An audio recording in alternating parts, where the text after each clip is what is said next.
In more than 80 years of that building standing at Wembley, no Ghanaian artist had ever headlined it. Last night, Stonebwoy did. 12,500 capacity, his own festival, his own name on the marquee, BHIM Fest in London. That's what we are getting into today on Ghana Songs TV. I'm Bright and I'm here with Ro and Chineye. I'm Ro, and let's lay out exactly what happened because the detail matters here. Saturday the 15th of August, OVO Arena Wembley in London. Stonebwoy took the BHIM Festival, which has run in Accra for over a decade. 10 plus editions, tens of thousands of people every year, and moved the whole thing onto an international stage for the first time. And it wasn't a one-man show either. The supporting lineup ran across generations and across borders. Tiwa Savage came through. Patoranking came through. Samini, Fameye, Keeny Ice, Mr. P, and Ofori Amponsah. So you had Afrobeats, you had dancehall, and you had proper, old-school Ghanaian highlife on the same stage in North London, with Stonebwoy closing it out as the headline act. Reports out of London this morning are calling it a successful night. And I want to sit on one specific word Ro just used, because people are going to skim past it. Self-produced. Nobody booked Stonebwoy for this. This wasn't a promoter putting a Ghanaian name on a London bill to sell tickets to the diaspora.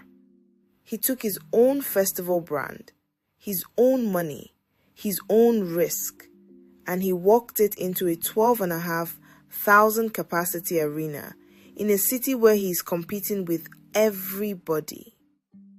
And that's a genuinely different level of career move than being flown in for somebody else's show.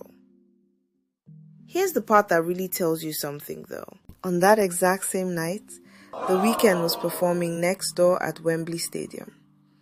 Road closures across the whole Wembley area from early in the day. So Stonebwoy was pulling a crowd into that precinct on one of the busiest possible nights in that part of London and still put the show on. That takes nerve. Now here's the thing that makes this more interesting to me than just another concert report.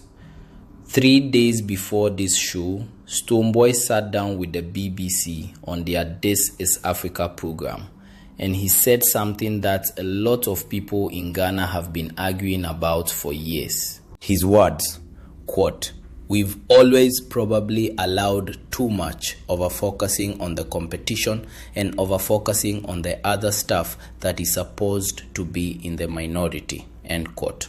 And he pushed it further.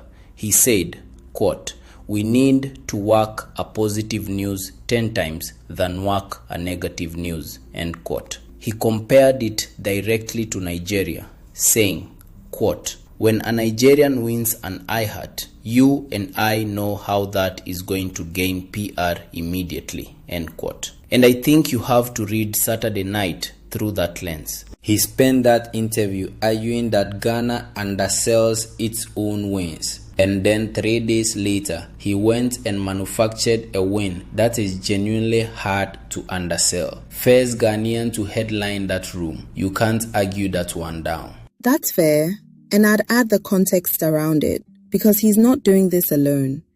Sarkodie sold out the Royal Albert Hall, and he's already announced a show at the O2 Arena in London for 2027.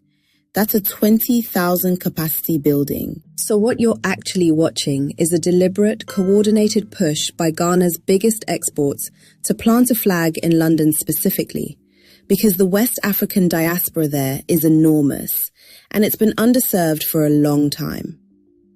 This isn't one artist getting lucky. It's a pattern forming.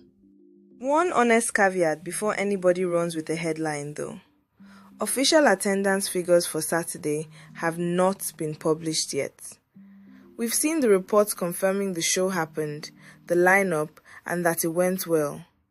We have not seen the verified number on how full that arena actually was. So if you see somebody online today telling you it was a total sellout with an exact figure, Ask them where they got the number. We'll bring you the confirmed figures the moment they're out. And that's the right way to handle it. The historic part is not in dispute. First Ghanaian to headline OVO Arena Wembley. That's on the record. The rest we wait for.